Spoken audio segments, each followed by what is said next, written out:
Okay. Silver thing, I said, trying to get the entity I had created to pay attention to me for a moment, as it slowly turned somewhat, its gelatinous form and movements still a bit unsettling, but it seemed to be looking at me. Okay. Can you understand me? I asked, as I was finally beginning to regain my feet under me. The entity simply tilted its head somewhat, which wasn't much of an indication whether it understood or not. Okay, if you can understand me, nod your head up and down, I said, and the creature quickly obliged, nodding its head up and down, which had a somewhat jello-like movement that was once again a bit unsettling. Okay, here's the deal. We're in a fight with that girl up there, I said, pointing to Rebecca, perched on the top of the Goliath monster's shoulder. We need to beat her without killing her. That's no lethality. So none of that blade stuff chopping things up when it comes to her, okay? No harmful stuff. My main problem is going to be getting up to her. I don't suppose that you could help me with that. Oh, and we also have to deal with that bird thing swooping around in the sky and her giant rock monster. They're not currently good odds. I was kind of hoping you might even things out a bit. Is any of this getting through? I said, looking at the gelatinous being, as once again it nodded its head up and down. Suddenly, one of its arms extending out once more, this time in a swirl, wrapping around me tightly, like a snake coiling around my midsection.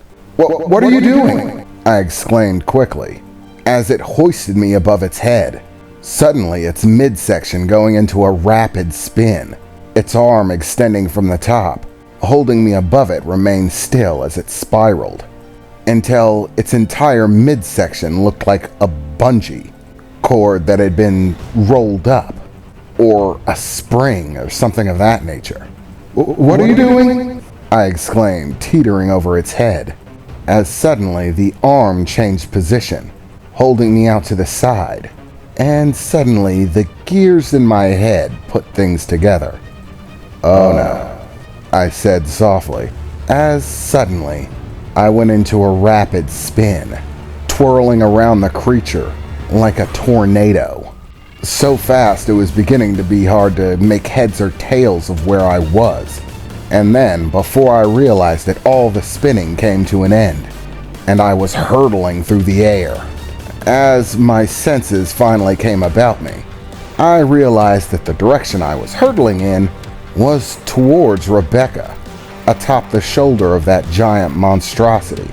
Whoa, I am not ready to fly, I exclaimed as I tried not to kick my legs and flail my arms fragrantly. As I flew towards her atop the shoulder, the massive stone hand of the entity began to reach up, beginning to block off my path to Rebecca atop the shoulder. And just a few moments before I was going to impact, I suddenly felt a tight jerk, pulling me to the side. Looking back over my shoulder, I saw that somehow the gelatinous creature had flung itself up to where I was at, now clinging on to my back as its shape began to morph and change. Suddenly, two paper-thin appendages began to extend out, spreading wide, and in little more than an instant, becoming large bat-like wings with a single beat, creating a gust of air that forced me off to the side, evading out of the path of the massive arm heading in my direction.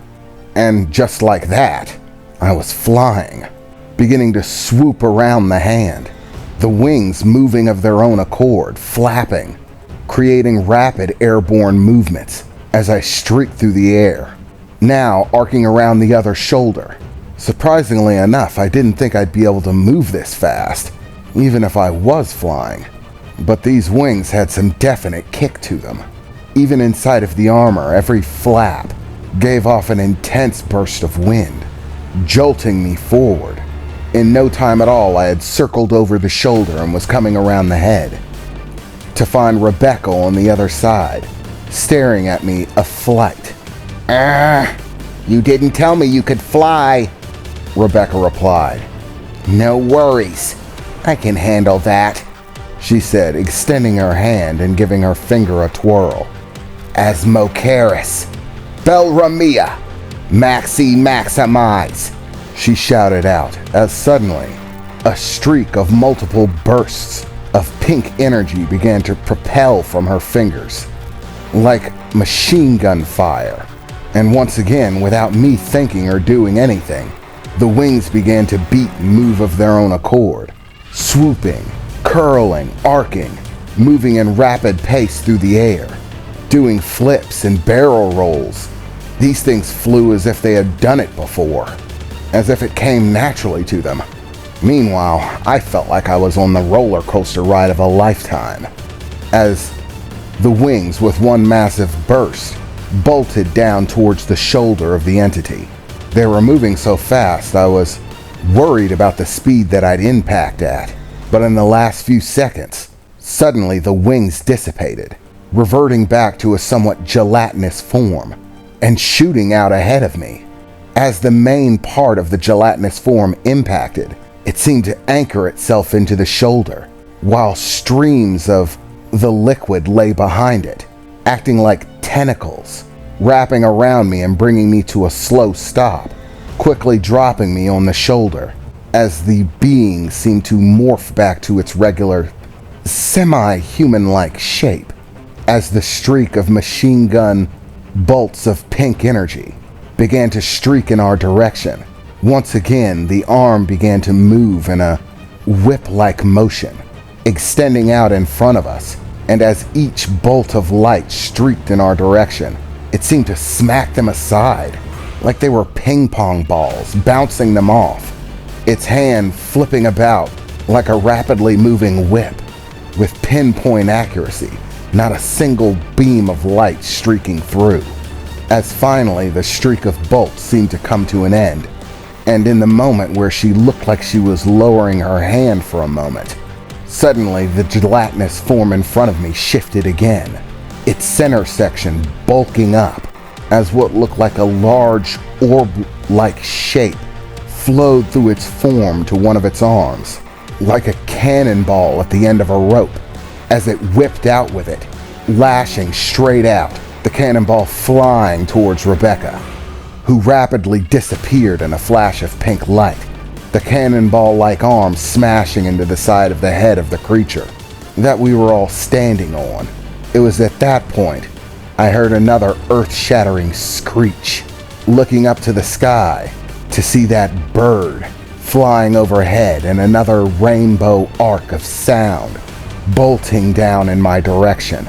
In the moment, I began to try to move out of the way, but before I could, the gelatinous being was already moving. Somehow it had gotten right in front of me, in between the path of me and the bolt of sound, that rainbow sound wave heading in my direction. Suddenly, the gelatinous form expanded, spreading out like a massive disc, with a tiny head on top of it, absorbing the large cannonball-like protrusion back into its form. Rapidly, as the shockwave of sound hit it, it suddenly seemed to reverberate within its form. Suddenly, it went from a disc to the disc folding forwards in on itself, as if it were trapping the sound inside of an orb. Its form jiggled and pulsed, moving in an awkward and strange manner as it shrunk back down, having what looked like vibrations running through its form in different angles, and elements like sound waves bouncing around inside of it, as its head suddenly grew larger, and what appeared to be a mouth-like shape opened up inside of that head, and bolting out of it, a loud, overwhelming screech of pure sound wave with rainbow energy attached to it. It was throwing the attack right back at it. The bolt of sound waves streaked through the air, and though the bird seemed to be moving, the gelatinous creature's aim was dead on. It struck the filary, sending it hurtling off the other direction. That did not look like it felt good. But, on the upside, this blob thing is definitely cool. I really gotta come up with a better name for it than blob thing.